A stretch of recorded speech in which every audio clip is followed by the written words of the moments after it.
میں نے صرف مسکرانے اور سر ہلانے پر اکتفا کیا۔ وہ مجھے لے کر بستی کی طرف چل دیے۔ مجھے پہرےداروں کے ساتھ دیکھ کر کتوں کی بھونکا بھاکی مان پڑ گئی تھی۔ تھوڑی دیر بعد ہم سردار بشر گل کے جہازی سائز جھوپڑے کے سامنے پہنچ گئے۔ پہرے دار چند لمحے آپس میں سرگوشیاں کرتے رہے، شاید سوچ رہے تھے کہ اتنی رات گئے سردار کو جگائیں یا نہیں۔ پھر ایک پہرے دار غالباً سردار کو جگانے کے لیے آگے بڑھا ہی تھا، مگر اسے ایک دم رکنا پڑا۔ جھونپڑے کا چوبی دروازہ کھلا اور سردار بشر گل رائفل تانے باہر نکل آیا۔ پہرے دار نے جلدی سے ٹارچ کی روشنی میرے چہرے پر ڈالی اور بشر گل سے میرا تعارف کروایا۔ مجھے پہچان کر بشر گل کے چہرے پر ناگواری کی شکنیں ابھریں۔ میں 48 گھنٹے کی مہلت لے کر گیا تھا اور اب پورے 6 روز بعد شکل دکھا رہا تھا۔ پہرے داروں نے میرا گھوڑا ایک طرف باندھ دیا اور میں سردار کے ساتھ اس کے جھوپڑے میں داخل ہو گیا۔ اندر قدم رکھتے ہی خوشگوار حرارت کا احساس ہوا۔ وسط میں انگیٹھی دہک رہی تھی اور نیلگوں قالین پر گاؤ تکیے بکھرے ہوئے تھے۔ کہنے کو یہ جھونپڑا تھا، لیکن رہنے کو کسی بنگلے سے کم نہیں تھا۔ سردار نے اپنی رائفل ایک طرف رکھ کر لالٹین کی لو اونچی کی اور مجھے بیٹھنے کا اشارہ کیا۔ گھنی بھووں کے نیچے اس کی آنکھیں برہم نظر آتی تھیں اور دبیز مونچھوں تلے ہونٹ جیسے مجھ پر برسنے کے لیے بے تاب تھے۔ وہ خود کلامی کے انداز میں بڑبڑانے لگا۔ اس بڑبڑاہٹ کے دوران وہ گاہے گاہے مجھ سے کوئی سوال بھی پوچھ رہا تھا۔ ظاہر ہے یہی پوچھ رہا تھا، چند کتھا گزاری آئی رات وے، اور کیوں گزاری آئی، اور وہ دوسرا چند کہاں گیا جو میرے لیے مترجم کے فرائض انجام دیتا تھا، وغیرہ وغیرہ۔ میں گونگے کی ماں کی طرح بشر گل کی ساری رمزیں سمجھ رہا تھا، مگر صرف رمزیں سمجھنے سے گزارا مشکل تھا۔ میں نے اپنی پتلون کی جیب تھپ تھپائی اور اشاروں کی زبان میں بشر گل کو سمجھایا کہ میں رقم لے آیا ہوں، لڑکی کہاں ہے؟ جواب میں کسی درجہ اطمینان کا اظہار کرنے کے بجائے بشر گل بدستور برے منہ بناتا رہا۔ اچانک مجھے فکر لاحق ہو گئی کہ نجو کے ساتھ کچھ ایسا ویسا تو نہیں ہو گیا۔ وہ بدترین حالات میں گھری ہوئی تھی۔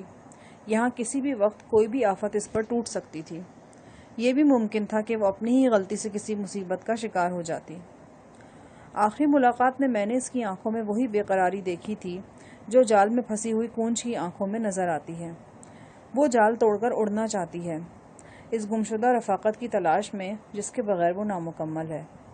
کہیں نجو نے بھی تو یہی جال توڑنے کی کوشش نہیں کی تھی؟ کئی طرح کے اندیشے میرے ذہن میں سر اٹھانے لگے۔ میں نے ایک بار پھر شہادت کی انگلی سے ناک کو چھوا اور بشر گل سے اشارتی زبان میں پوچھا کہ نجو کہاں ہے؟ اس نے ٹریفک پولیس کے غزیلے سپاہی کی طرح بازو پھیلا کر بائیں جانب اشارہ کیا اور بڑبڑانے لگا۔ بائیں جانب جھونپڑے کا زنان خانہ تھا۔ میری رگوں میں خون اچھل کر رہ گیا۔ ایک لمحے کے لیے میں یہ سمجھا کہ نجو بشر گل کے زنان خانے میں ہے، یعنی قصہ پاک ہو چکا ہے اس کا، لیکن پھر فوراً ذہن نے دلیل دی کہ بشر گل مجھے یوں اپنے حرم میں گھسنے کی ہدایت جاری نہیں کر سکتا۔ بائیں جانب سے اس کی مراد جھونپڑے کے باہر بائیں جانب ہے۔ بروقت بات ذہن میں آ گئی، ورنہ زبردست دنگا فساد ہونا تھا۔ زنانہ حصے میں یقیناً بشر گل کی سب سے چھوٹی اور سب سے چہیتی بیوی تھی۔ رات کے اس پہر وہ فطری لباس سمیت کسی بھی لباس میں ہو سکتی تھی۔ میں اندر قدم رکھتا تو یقیناً بشر گل میرا قتل اپنے اوپر فرض کر لیتا۔ بشر گل کا مطمع نظر جاننے کے بعد میں جھونپڑے سے باہر نکلا اور درمیانی رفتار سے نجو کے جھونپڑے کی طرف چل دیا۔ 15-20 قدم چلنے کے بعد جب مجھے نہیں روکا گیا تو مجھے یقین ہو گیا کہ میں نے گونگے کی رمز سمجھنے میں غلطی نہیں کی۔ بشر گل نے مجھے نجو کے جھونپڑے ہی کی طرف روانہ کیا تھا۔ پہرے داروں میں سے ٹارچ بردار پہرے دار سائے کی طرح میرے پیچھے آ رہا تھا اور پوری طرح چوکس تھا۔ نجو کے جھونپڑے سے میرا فاصلہ جوں جوں کم ہو رہا تھا، دل کی دھڑکنیں تیز ہو رہی تھیں۔ معلوم نہیں وہ کس حال میں تھی، اکیلی تھی یا کسی کے ساتھ تھی، اور تھی بھی یا نہیں۔ جو ہی میں جھونپڑے کے قریب پہنچا، جھونپڑے کے سامنے پہنچا، ایک لمبا تڑنگا شخص قریبی سائبان سے نکل کر میرے سامنے آ گیا۔ یوں لگا جیسے وہ خاص طور پر نجو کی حفاظت کے لیے وہاں بیٹھا ہے۔ اس نے منہ سر ایک دبیز کمبل میں لپیٹ رکھا تھا، پھر بھی میں اسے پہچان گیا۔ یہ لنگر خان تھا۔ اس نے مجھ پر کتا چھوڑا تھا، میں اسے کیسے بھول سکتا تھا؟ غالباً وہ بھی نہیں مجھے بھول سکتا تھا، کیونکہ میں نے اس کا کتا مار دیا تھا۔ مجھے پہچانتے ہی لنگر خان کی آنکھوں میں حیرت آمیز غصے کی جھلک نظر آئی۔ اس نے بازو پھیلا کر بڑی درشتی سے میرا رستہ روک لیا۔ میرے پیچھے ٹارچ بردار پہرے دار آ رہا تھا۔ اس نے دور ہی سے پکار کر لنگر خان کو تنبیہ کی کہ مجھ سے الجھنے کی کوشش نہ کرے، کیونکہ جھوپڑے میں جانے کی اجازت مجھے سردار نے دی ہے۔ لنگر خان مجھے گھورتا ہوا ایک طرف ہٹ گیا۔